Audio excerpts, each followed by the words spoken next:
Thanks for giving me this opportunity to share WHO perspective. So I understood that Prevon is mainly about screening, so that's what I will speak about mostly today.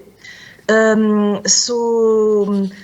WHO guide entitled Tackling NCD give very clear guidelines about the most cost-effective strategy to reduce cancer risk factors such as tobacco, alcohol, unhealthy diet, lack of physical activity, etc. But this publication gives also guidance about cost-effectiveness strategy specific to cancer early detection and management, so including screening, and that's the page about screening and treatment. And you see that WHO recommends, in fact, only 3 screening for cervical, breast, and colorectal cancer, no other cancer screening. This is because the evidence that benefit overweight the harm are solid enough only for these 3 cancer so far, according to our criteria. Note also that we recommend to screen in certain defined age range. These range are also based on evidence. We have worked a lot on screening lately. As Serdan said, we have worked a lot more on cancer. We support, we give a lot of support to individual countries, and we do in the field of screening. And we have done also a series of workshop and consultation conference lately since January 2019. We had 3. And where we invite a country representative and expert, and we see some worrying trends about screening. The first one is that there is really a poor awareness and understanding of the harms of cancer screening at all levels, even in the Ministry of Health, among the health professionals, among the public, among the people who reimburse health insurance. So I understand that most of you are very familiar with screening, so I will go fast. When we screen, we hope for the benefit, which is identifying cancer early and reducing cancer deaths and reducing heaviness of treatment.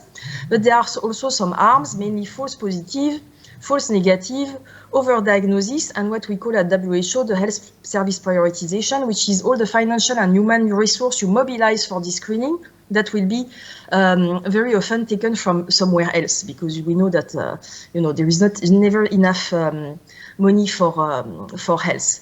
So these harms are real, false positive, false negative, and overdiagnosis. They affect sometimes severely real people, so they can be ignored. The false positive lead to unnecessary investigation and also use of scarce resource, because when there is 10% of 15% of false positive in a program, that means a lot of people have to work on dealing with this false positive. There is the psychological harm, the anxiety. There is the false negative, of course, that you miss cancer. And all this can lead to bad individual stories. People having bad experience with the screening program that make people lose trust in the screening program, and you decrease your the people who come. It's also, he has to see that when you put screening in real life, it's not like in RCT. And for example, in England, they have estimated that in their prostate cancer screening program, no life was saved, but around 20 men were diagnosed with a cancer that would have not caused them any harms. This to illustrate the problem of overdiagnosis. So the second worry we have is that countries are scaling up screening program in the absence of adequate evidence. We see a lot, especially in the western part of Europe, prostate cancer screening being pushed by authorities. We see in some countries like Belarus or Georgia, thyroid cancer screening, while this is clearly and have been clearly not recommended by WHO through IARC, even in people who have been irradiated due to a nuclear accident like Fukushima and Chernobyl. And we see also a lot of countries going in lung cancer screening, while we feel that all the research has not been done. And we see also stomach, liver cancer, esophageal cancer, gynecological cancer screening based on absolutely no evidence coming up in countries. Just to speak about lung cancer screening, there have been indeed some results that show that mortality is decreased, but there is a higher rate of false positive, and overdiagnosis may be also very high, and clearly the harms have not been studied enough. The benefits have been researched, but the harms not enough, and there is clearly a need for more research and pilot study in countries. And there is also a very important question about cost effectiveness and sustainability. Because you know that to decrease lung cancer, there are some other strategy which are more in tobacco control and smoking cessation interventions. So it's also a cost-effective question to be asked to a country, because we know, and especially in the EU, that not enough is done against tobacco consumption. The third worry we have is that countries do not follow evidence-based recommendations. For example, countries do not prioritize screening according to cost effectiveness. We know that cervical cancer screening is really the most cost-effective, is cheap and super efficient, and it's usually the last who get the interest and the effort in countries, while breast and cervical cancer and colorectal cancer and other cancer are screened for with more attention and more funds. And also, countries tend to begin screening at earlier age than recommended. So, you know, countries screen from age 40 or 45 for breast, but they don't put effort in cervical cancer. So clearly, this is not a cost-effective approach.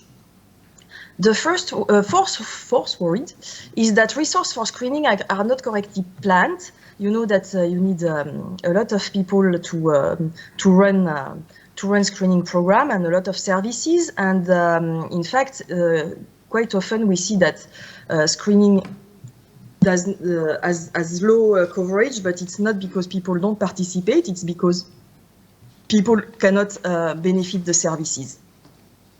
Also, there is clearly not resource given to quality assurance. And that's our fifth worry, is that there is a really strong problem with quality assurance in ongoing screening program. There is lack of monitoring and evaluation. So the harms remain unnoticed. Nobody is aware of harms. Of course, they are not measured. They are not visible. And benefit may not happen like in randomized control trial, but nobody knows. So that's, in fact, the biggest issue we have, and we see in many countries, even the most advanced. So we really push for this. We push for this effort on quality assurance, and we have some guidance for cervical screening on this. But we also push for countries to see the problem as a whole. And here I just want to make the definition we use, the difference between screening and early diagnosis. So screening is really looking at people who have no symptom, versus early diagnosis is focusing on people with very, very early symptoms, so much less people, in fact. And we advocate for early diagnosis program.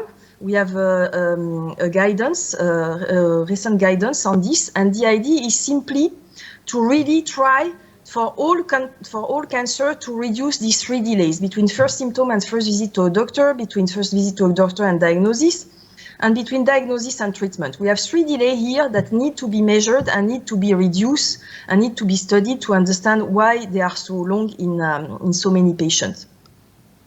So it's interesting to see that in very Western EU, this has improved, but thanks to screening, in fact, because countries implemented screening, and then there was diagnosis and treatment, and these screen people put pressure on the diagnosis services because there was much more because of the false positive and so on, and this push this diagnosis and treatment services to be more available, rapid and efficient, and we get what we want in early diagnosis program. We get this to be reduced. Here is the problem with the patient, but that's as Serdan was saying, not usually the most important delay. The most important delay is here when you enter into the health system. So West EU did like this, but it's like the less cost-effective way to do. You know, you put a screening program to improve firstly that part. Things can be done in a better and much more cost-effective way, but first focusing on your diagnosis and treatment services. So we have some guidance to help on this. First, this guide to cancer early diagnosis. To choose wisely your program and understand what is quality, we have just published this screening program, a short guide in our office, and we have also more guidance on the breast and cervical cancer. More will come on breast in 1 year, I think. So to conclude, we really push, we want country to look at secondary prevention as early diagnosis as much as screening. After all, when you look at a country like UK, which is really good in screening, it's only 5% of all their cancer which are found through screening. In Denmark, where breast cancer mammography screening reached 80% of participation, it's only 35% of all breast cancer that are found by screening. So there is really a room for improvement on cancer which are not found by screening. Also, it has to make clear that to decrease advanced stage, screening is not the primary solution. It's really early diagnosis and improving your access to diagnosis and treatment services. We are trying to tackle this push for screening that we see more and more in countries by raising awareness about harms and about quality issue, and that's what I tried to do today in 10 minutes. And we are now also initiating a work on commercial determinants, all the economic aspect around screening, because we see that this has a very important role in the fact that we see more and more screening. There are, of course, the big company which are selling the machine and the test for screening, who have interest in more screening, but the service provider also, and even the politician in terms of visibility, which is less commercial, but still, have an interest in screening. So we will have a technical consultation on this on 26th of January, and you are welcome to attend. And if you have some interest to discuss commercial determinants, you are also welcome to reach me at this email address to maybe give example of what you see in your country. And I thank you here for your attention.